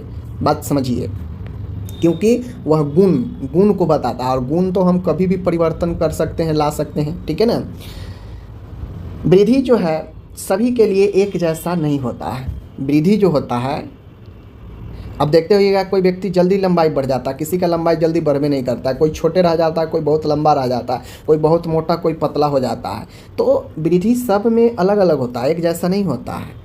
लेकिन विकास जो है व्यक्ति विशेष के अनुभव पर आधारित होता है। ठीक है, वृद्धि सब में एक जैसा नहीं होता है, लेकिन ये जो अपन विकास है ये व्यक्ति विशेष के अनुभव पर आधारित करता है। यानी हम में कुछ और डेवलपमेंट होगा, किसी में कुछ और डेवलपमेंट होगा, उसमें कुछ और मतलब ये व्यक्ति पर निर्भर करता है कि व्यक्ति के अंदर कितना ज़्यादा जो है वह अपने आप को डेवलप कर पा रहा है और उसके अंदर डेवलपमेंट हो पा रहा है। बात समझ रहे हैं ना? तो ये व्यक्ति विशेष पर निर्भर करता है, लेकिन यह सब में अलग अलग होता है। ठीक है, याद रखिएगा। तो यही कुछ अंतर है जो मैंने आपको बता दिया। अगर आपको एग्जाम्पल देना हो तो आप एग्जाम्पल भी इसमें कुछ देकर, इसमें कुछ देकर समझा सकते हैं, इसका अंतर हो गया। ठीक है, अब यहाँ पे मैं आपको बता दूँ, मानव विकास में, मानव जो मनुष्य है इसके विकास में कुछ एस्पेक्ट है, कुछ जो है आपको आयाम है। ठीक है, जो आयाम व्यक्ति को विकास को बढ़ा भी सकता है और घटा भी सकता है। कैसे? देखिए, मानव विकास को प्रमुख आयाम निम्नलिखित रूप में होते हैं। मानव विकास के कुछ प्रमुख आयाम हैं जो निम्नलिखित है। कैसे? देखिए, जैसे फिजिकल डेवलपमेंट, शारीरिक विकास, व्यक्ति के शारीरिक विकास काफ़ी महत्व रखता है। बौद्धिक विकास, भावनात्मक विकास, सामाजिक विकास, नैतिक विकास, ये सब ऐसे विकास है जो मनुष्य के विकास डेवलपमेंट को काफ़ी ज़्यादा जो है आपको क्या करता है, नाप तोल कर प्रभावित कर कर चलता है। मान गए किसी का फिजिकल डेवलपमेंट, शारीरिक विकास प्रभावित हो गया तो शारीरिक रूप से जो है उस लाचार हो जाएगा। मान गए उसका बौद्धिक कॉग्निटिव, उसका बौद्धिक क्षमता का विकास ठीक ढंग से नहीं हो पाया, सोचने समझने तार्किक चीज़ें का विकास नहीं हो पाया, तो कहीं ना कहीं उसका बौद्धिक विकास गड़बड़ा जाएगा। ठीक है, भावनात्मक विकास, इमोशनल डेवलपमेंट, मान गए व्यक्ति का इमोशनली डेवलपमेंट सही से नहीं हो पाया, बात बात पर रोने लगेगा, क्रोध करने की क्षमता नहीं होगा। ठीक है, बहुत ज़्यादा सैड फील करने लगेगा छोटी छोटी बात पर, तो कहीं ना कहीं वह इमोशनली वीक हो जाएगा। तो ये अच्छा इमोशनली डेवलपमेंट उसमें नहीं हो पाया।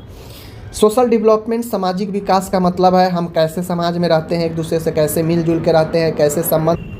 तो कहीं ना कहीं ये सारा जो विकास है यह आयाम बताता है कि अगर ये सब चीज़ प्रभावित है तो आपका उस क्षेत्र में विकास भी प्रभावित होगा। मान गए शारीरिक रूप से हम विकास, फिजिकली डेवलपमेंट मेरा नहीं हो पाया तो हम शारीरिक रूप से जो है हम प्रभावित हो जाएंगे। हम अगर कॉग्निटिव डेवलपमेंट यानी बौद्धिक विकास नहीं हो पाया तो हमारा बौद्धिक क्षमता गड़बड़ा जाएगा। हमारा इमोशनल डेवलपमेंट नहीं होगा तो हम भावनात्मक रूप से जो है बेकार हो जाएंगे। हम सामाजिक रूप से अगर मेरा डेवलपमेंट नहीं होगा तो हम समाज में कैसे रहेंगे, कैसे संबंध बनाएंगे, मिलजुल कर कैसे लोगों के साथ रहेंगे प्रेम पूर्वक, इन सब चीज़ों से हम अलग थलग पड़ जाएंगे। हमें मोरल डेवलपमेंट, हमारा नैतिक जिम्मेदारियाँ क्या क्या होती है, कर्तव्य निर्वहन जहाँ पे हमें करना पड़ेगा, वहाँ पे अगर हमारा मोरल डेवलपमेंट नहीं हुआ रहेगा तो वहाँ पे हम अपने कर्तव्यों का पालन नहीं कर पाएंगे। तो कहीं ना कहीं ये विकास के आयाम हैं। अगर ये सब चीज़ प्रभावित होगा तो आपका उस क्षेत्र में विकास भी प्रभावित होगा। ठीक है, तो ये विकास के आयाम हैं। ओके, अब यहाँ पे मैं आपको बता दूँ कि मानव विकास को प्रभावित करने वाले कुछ प्रमुख कारक हैं। कौन कौन से कारक हैं? तो देखिए, मानव विकास को प्रभावित करने वाला, चाहे वो वृद्धि हो या विकास हो, प्रभावित करने वाला कारक हैं। अब कौन कौन से कारक हैं आपको दिखने को मिल जाएगा। बहुत सारे कारक हैं, कुछ कारक के मैं नाम के साथ डिस्कस कर देता हूँ। जैसे हेरिडेटी, अनुवांशिकता। अनुवांशिकता माता पिता से मिलता है। अब मान गए वृद्धि और विकास माता पिता यह अनुवांशिक होता है। तो अगर देखते होइएगा, ज़्यादातर संभावना रहता है अगर किसी के माँ बाप में से अगर दोनों अगर ज़्यादा लंबे नहीं हैं तो ज़्यादातर संभावना उसके बच्चे में भी जो है वृद्धि जो है कम ही होगा। ठीक है, वैसा ही कदकाठी का होगा। लेकिन अगर माँ और बाप में से कोई भी अगर एक थोड़ा ठीक ठाक लंबाई का है तो संभावना बच्चे पर भी जो है लंबाई थोड़ा बढ़ने का होता है। तो अनुवांशिकता मस्तिष्क, ब्रेन के विकास पर भी निर्भर करता है।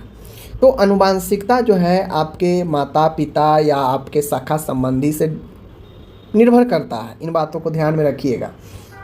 दूसरा है इन्वायरमेंट, पर्यावरण। घर, समाज, स्कूल आदि का वातावरण कैसा है, यह वृद्धि और विकास पर डायरेक्टली इफेक्ट करता है।